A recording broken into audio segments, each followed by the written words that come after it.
흔히들 토지를 어머니에 비유합니다. 1908년 일제가 동양척식 주식회사법을 제정할 당시에 일본인들이 한반도에서 소유한 땅은 서울 면적의 3배를 넘었습니다. 동대문 밖 신설리나 남대문 밖 용산, 서대문 밖 공덕리까지도 서울로 치던 때의 일로서 개항 이후 30년, 을사늑약 이후 3년에 서울 면적 3배 이상의 토지가 일본인 소유였습니다. 토지를 어머니에 견주는 것은 세계 공통의 비유법입니다. 세계 어느 나라를 가든 토지를 어머니로 보는 속담이 있고 격언이 있습니다. 땅이 곧 어머니인데 남의 나라에 온 지 불과 몇 년 만에 그 나라 수도 면적의 3배가 넘는 땅을 긁어모은 일본인의 땅 욕심은 어디서 온 것일까요? 외국인에게는 토지를 매매할 수 없도록 되어 있는 한국의 법을 일제가 저들 마음대로 무시하고 제정한 토지가옥 증명규칙이니 토지가옥 저당규칙이니 하는 법령들이 그 엄청난 토지 소유의 근거였습니다.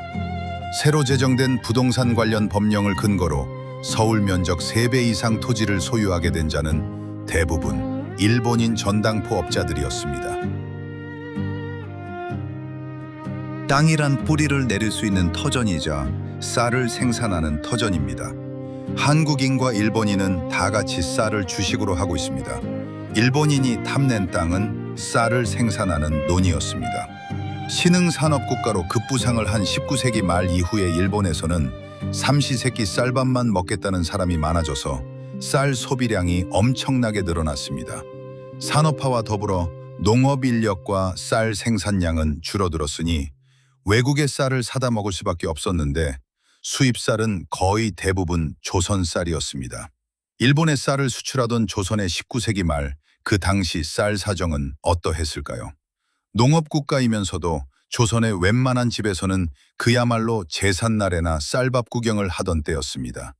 먹기에도 모자라는 쌀을 그것 말고는 달리 돈 만들 것이 없었기 때문에 일본에 수출을 했습니다.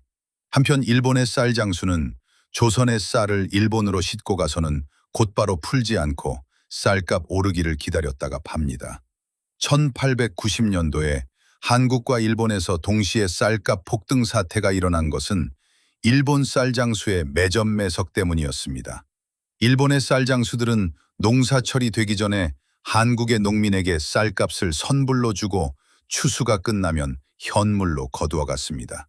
선불 쌀값이 터무니없이 야박한 금액인 줄 알면서도 울며 겨자 먹기로 미리 당겼을 수밖에 없는 조선 농민의 경제 사정이었습니다.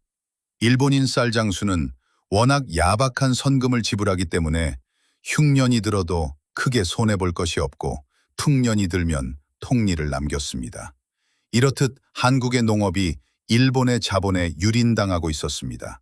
산업사회로 접어들면서 사는 형편이 나아진 일본인의 식탐이 한국인의 쌀밥을 빼앗아갔고 일본의 자본이 식민 전략의 선봉대로 침투해왔습니다. 1908년 12월 28일 한일 합자 형식으로 창립한 동양척식 주식회사는 일본인의 한국 농업 이민을 목적으로 한 일본의 국책회사입니다. 동양척식 주식회사의 주 목적은 일본인의 한국 농업 이민이었습니다. 일본의 농민이 한국에 이주하여 곡창지대마다 일본인 촌락을 이루고 정착하면 쌀 수요의 충족뿐만 아니라 식민지 기반까지도 자연스럽게 조성이 된다는 계산이었습니다. 동양척식 주식회사법은 일반 회사법이 아니라 특별히 제정된 법이었습니다. 한국과 일본에서 동시에 발족한 이 회사는 농업 이민만 주관하는 것이 아니었습니다. 한국 내 토지 및 건물의 매매와 임대차 사무, 일본 정부가 허가하는 기타 부대 사업도 주관한다고 되어 있었습니다. 일본인의 농업 이민을 위해서는 그들에게 불화할 농토가 한국에 있어야 합니다. 통감부는 대한제국정부에 임시제실 유급 국유재산 조사국을 설치하게 하고 대한제국 황실 소유의 토지를 조사하게 됩니다. 1차적으로 조선 통감부의 수탈장부에 기입된 것이 덕수궁, 창덕궁, 경복궁, 경희궁, 창경궁 등 5대 궁궐 살림을 위해 전국에 산재해 있는 토지와 의친왕궁 소유의 토지, 영친왕궁 소유의 토지 등 10개궁이 소유하고 있는 토지, 종묘 제례를 위한 제후답들, 조선 왕조 열성조, 왕릉에 속해 있는 토지, 역대 왕의 왕자와 공주 옹주에게 하사했던 토지, 11밀만 5천 정보에 이르는 역둔토, 중앙과 지방의 각 관청에 속해 있는 토지 등이었습니다. 그 중에서는 동학농민전쟁, 청일전쟁, 러일전쟁, 의병전쟁 등 무수한 전란을 겪으면서 경작을 포기한 묵정반만 해도 100만 정보에 이르고 있었습니다. 이렇게 황실의 토지 재산 규모부터 파악한 조선 통감부는 이어서 민간의 토지와 임자 없는 토지의 규모를 파악하기 위해 토지 조사 사업에 착수하게 됩니다. 대한제국 황실의 재산 규모는 어느 정도였을까요? 1945년 광복 당시 일본 도쿄 아카사카 영친왕궁에서 작성한 영친왕의 재산 내역이 전해집니다. 영친왕은 나라가 망한 탓으로 황제의 자리에 오르진 못했지만 순종 황제의 공식적인 후계자이므로 그의 재산이 곧 대한제국 황실의 재산이 된다고 볼 수 있습니다. 영친왕의 재산 목록에서 일본 소재의 재산을 먼저 봅니다.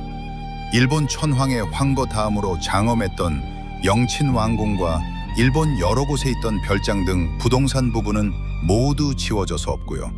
미쓰비시은행 고지정지점 보통 예금 3,755만 8,600엔, 데이코쿠은행 고비키 정지점 보통 예금 265만 엔만 기록으로 남아 있습니다. 한국의 재산 내역은 다음과 같습니다. 임야 6만 4천 정보, 밭 91만 평, 논 32만 평, 택지 31만 평, 서울의 5대 궁궐, 역대 왕과 황제와 비빈과 왕자의 능원에 속한 땅, 미술품 1만 수천 점, 은행 예금 680만 엔, 유가증권 250만 엔, 현금 50만 엔이었습니다. 참고로 일본 총리 대신의 연봉이 1만 원 정도이던 1945년 당시 대한제국 구황실의 1년 예산은 120만 엔이었고 그중 40만 엔이 도쿄 영친왕궁의 예산이었습니다. 이와 같이 1945년 광복 당시 도쿄 영친왕궁에서 작성한 황실 재산 내역을 보면 토지조사 사업 과정에서 대부분 국유지가 되어 조선 총독부의 재산으로 넘어갔음을 알 수 있습니다.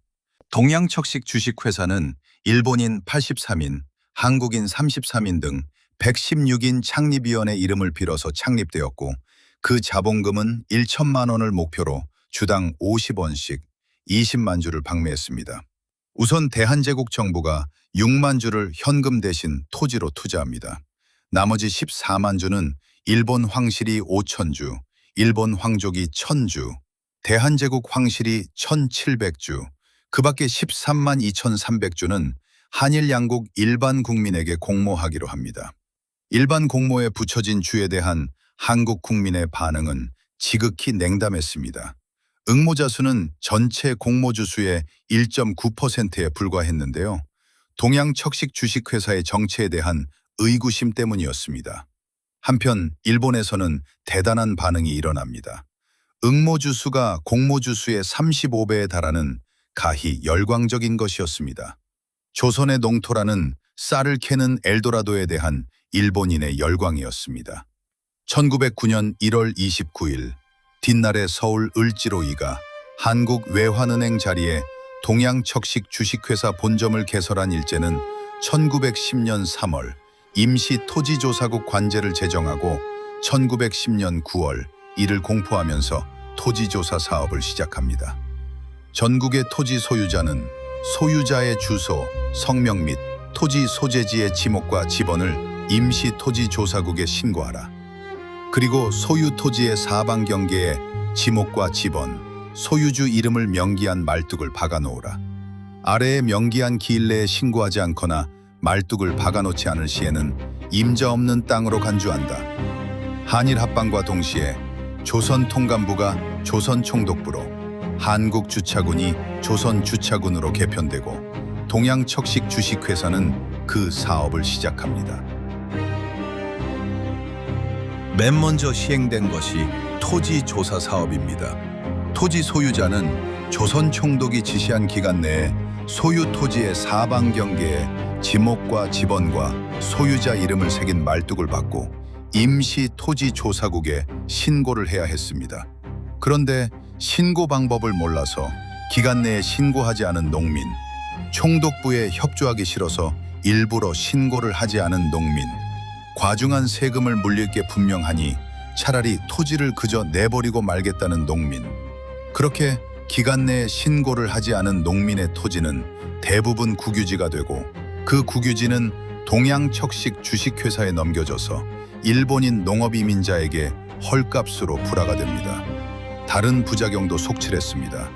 정해진 기간 내에 논밭에 네모서리에 말뚝을 박아놓지 않은 땅 중에서 쓸만한 땅에는 헌병이나 경찰을 대동하고 나타난 일본인이 자기 말뚝을 받고 가로채는 일도 일어난 것입니다. 그런 일이 비일비재하자 억지 소리를 하거나 남의 것을 제 맘대로 뺏으려 할 때 민간에서는 이런 말을 내뱉었습니다.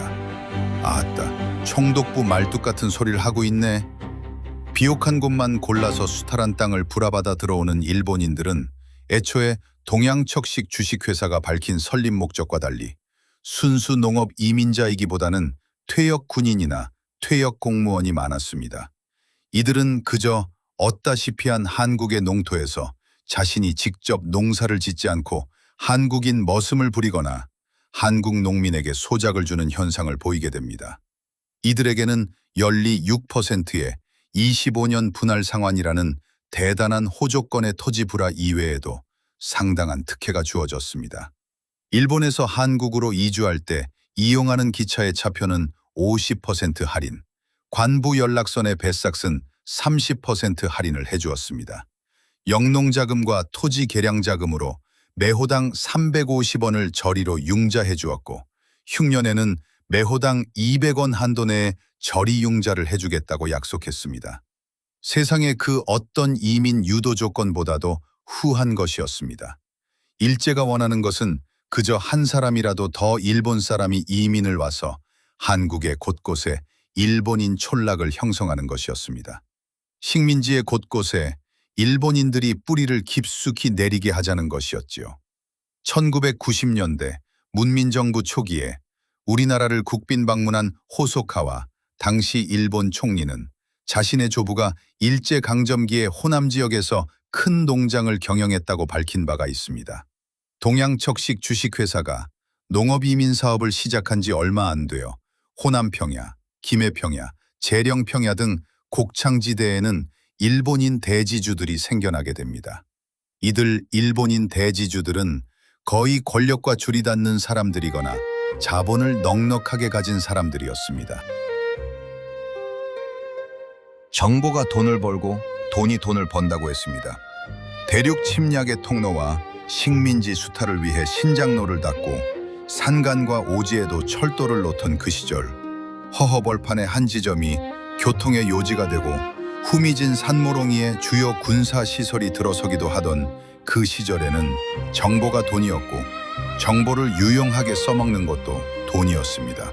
지세의 부담을 공평히 하고 소유권을 보호하여 매매와 양도를 원활하게 하며 토지의 개량과 이용을 자유롭게 하여 생산력을 높인다는 것이 동양척식 주식회사가 토지조사 사업과 손잡을 때 내세운 기치였습니다.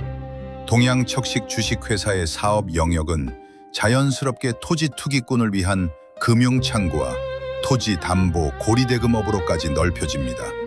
동척은 또한 수탈했다가 재판에 져서 되돌려주게 된 땅을 다시 수탈하는 악랄하기 그지없는 재수탈의 사례도 남기고 있습니다. 그곳은 동척 목포지점 산하 농장으로서 영산 강변에 위치한 궁산면 농장입니다. 1910년 9월에 시작된 토지조사 사업이 완료된 것은 1918년이었습니다. 9년이라는 기간과 2,040만 원의 경비가 소요된 그 토지조사 사업이 파악해낸 전국 농토의 면적은 논이 154만 5천여 정보, 밭이 279만 1천여 정보, 대지가 12만 9천여 정보, 기타 40만 4천여 정보였습니다. 이러한 면적은 토지조사 이전보다 논은 84%, 밭은 80%가 늘어난 것이었습니다. 통계에 잡히지 않던 84%의 논과 80%의 밭이 토지조사 결과 드러난 것입니다.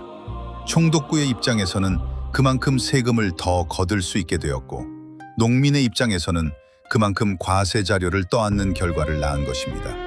그러나 80% 이상 늘어난 논밭들은 여러 차례의 전란을 겪는 과정에서 황폐해졌거나 방치되어 있는 묵정밭들이었습니다. 등기제도가 시행된 것도 이때였습니다. 장롱이나 문갑 속의 땅 문서로만 존재하던 토지 소유권이 등기소의 토지대장으로 정리가 됩니다. 근대적 측량법에 의하여 토지가 측량되면서 전래의 수더분한 소유 방식이 엄격한 제도의 틀 안으로 들어가게 되고, 이 과정에서 많은 문제점이 드러납니다. 소장농의 도지권이 무시되는 사례도 큰 문제점의 하나였습니다. 말 한마디로 주고받은 도지권 하나에 대를 물려가며 남의 땅을 내 땅처럼 경작하던 소장농들의 입지가 허공에 뜨게 된 것입니다. 이 시기에 전국에서 10만 건에 달하는 토지 소유권 분쟁이 일어납니다. 땅 문서가 없는 토지나 경계가 분명치 않은 토지들은 모두 국유지로 귀속시켜버린 데서 발생한 분쟁이었습니다. 제도가 엄격하면 인정이 메말라지는 경향이 있습니다. 내 땅, 남의 땅 경계가 칼로 자른 듯이 분명해지고, 매매와 임대차의 계약이 정해진 법조문에 따라 칼날처럼 명확해지면서 무던하게 더 얹어주던 인심과 웬만큼 봐주던 인심도 차츰 경계선처럼 분명해지고 계약서처럼 명확해지게 됩니다. 그리고 토지가 운명의 개념에서 경제의 개념으로 변화해가게 됩니다. 내 땅 한 모서리로 길이 나도 웬만하면 봐주던 인심이 옆에 논 임자가 내 논이 논두렁을 한 뼘만 파먹고 들어와도 법에다 송사를 걸게 됩니다. 누대로 우리 집 전답을 부쳐먹던 집이니 그냥 부쳐먹게 해주고, 올해는 흉년이니 소장료도 형편껏 내게 하는 식에 더 얹을 수도 있고 더 뺄 수도 있는 인심들이 칼날 같은 토지 경계선처럼, 그물망 같은 임대차 계약서처럼 치밀하고 야박해지게 됩니다. 누대의 안면으로 남의 땅을 내 땅처럼 속 편하게 대물리면서 부쳐먹고, 흉년이면 흉년 핑계로 소장료를 감면받던 소장농의 신세가 졸지에 고달파진 것입니다. 굴러온 돌이 박힌 돌을 뽑아낸다는 말이 있습니다. 동양척식주식회사 농업이민사업 첫 해인 1910년에 2254명의 일본인이 42,584정보의 논을 불화받아 입국한 이래 해마다 사람은 1000명 단위로 불어나고 논은 1만 정보, 2만 정보 단위로 늘어났습니다.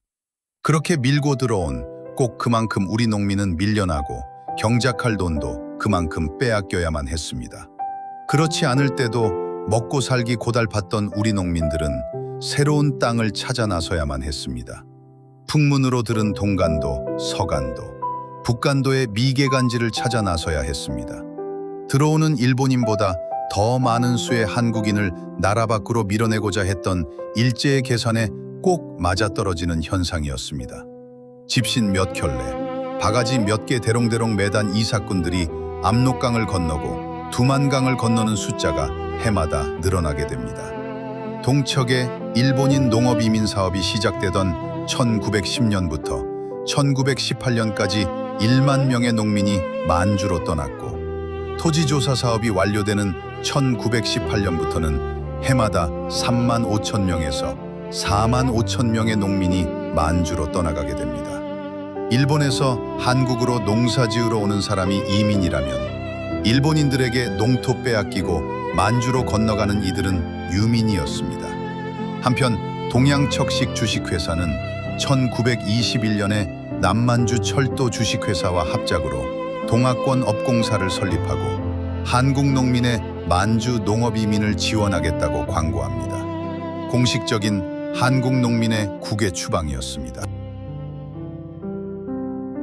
1923년에서 24년까지 2년에 걸친 암태도 소작장이는 한국인 악덕지주의 소작농 수탈에서 비롯된 것이었습니다. 그 사건의 배경에는 동척 농장의 가혹한 소작 조건이 있었습니다. 전남 신안군 암태도의 지주 문제철이 소작료를 무려 80%나 걷어들이다가 소작인들의 거센 항의를 받게 되고 그 사태를 일본인 경찰들이 강경 진압하면서 일어난 것이 암태도 소작장입니다. 10가마니의 수학에 8가마니의 소작료라는 사례는 동척 농장의 가혹한 소작 조건이 등장하기 전에는 상상도 할 수 없던 일이었습니다. 1921년에 27건, 1922년에 24건에 불과하던 전국의 소작장이가 암태도 사건이 일어나던 1923년에는 176건, 1924년에는 164건, 1925년에는 204건이 발생을 합니다. 1925년 1월 황해도 재령군 북률농장의 소작장이는 전국 동척농장 소작인의 분노를 폭발시키는 계기가 되었습니다. 1926년 12월 28일 조선식산은행과 동양척식 주식회사에 폭탄을 투척하는 사건이 발생합니다. 중국 천진에서 김창숙 선생의 지령을 받고 국내로 잠입한 나석주 의사가 던진 2개의 폭탄이었습니다. 폭탄은 그러나 2개 모두 불발탄으로서 경제 수탈의 본거지를 파괴하는 데는 실패했지만 일제를 긴장시키는 효과로는 충분했습니다. 동양척식 주식회사의 본점이 서울에서 도쿄로 이전해 간 것은 1917년 10월의 일입니다. 그때부터 서울 구리계의 본점은 동척 경성지점이 됩니다. 그렇다고 해서 동척이 한국에서 위세를 한 수 접은 것은 아니었습니다. 드넓은 만주 땅을 요리하기 위해 봉천대련, 하얼빈, 간도신경 등지에 동척지점을 개설했기 때문이었습니다. 서울의 점포를 만주의 점포보다 우위에 둘 수 없었던 것이죠. 1945년 광복 당시 만주 지역에 거주하는 한국인의 숫자가 150만 명이라는 기록이 있습니다. 일본인 76만 명이 들어올 때 한국인 150만 명을 만주 땅으로 밀어냈고 또 그만큼의 한국인을 일본 땅의 열악한 공사 현장으로 불러갔습니다. 1945년 8월 일본에서 온 이민은 원래 자기가 온 자리로 돌아갔지만 한국에서 떠나간 유민은 제자리로 돌아오지 못했습니다. 이민 정책으로 불러들인 자국민은 거두어갔지만 또 다른 이민 정책으로 몰아낸 한국인은 거두지를 않았던 것입니다. 그렇게 어떤 이민은 돌아갔고 어떤 이민은 흘러서 유민이 되었습니다. 그리고 50년 가까운 세월이 흐른 뒤에 동척 이리지점 산하 호소카와 농장주 호소카와의 손자는 일본국 총리 대신이 되어 한국을 국빈 방문했고 일본인에게 떠밀려 국경을 넘었던 한국 유민의 손자 손녀는 한국 3D 업종 노동자가 되기 위해 범죄자처럼 밀입국을 했습니다.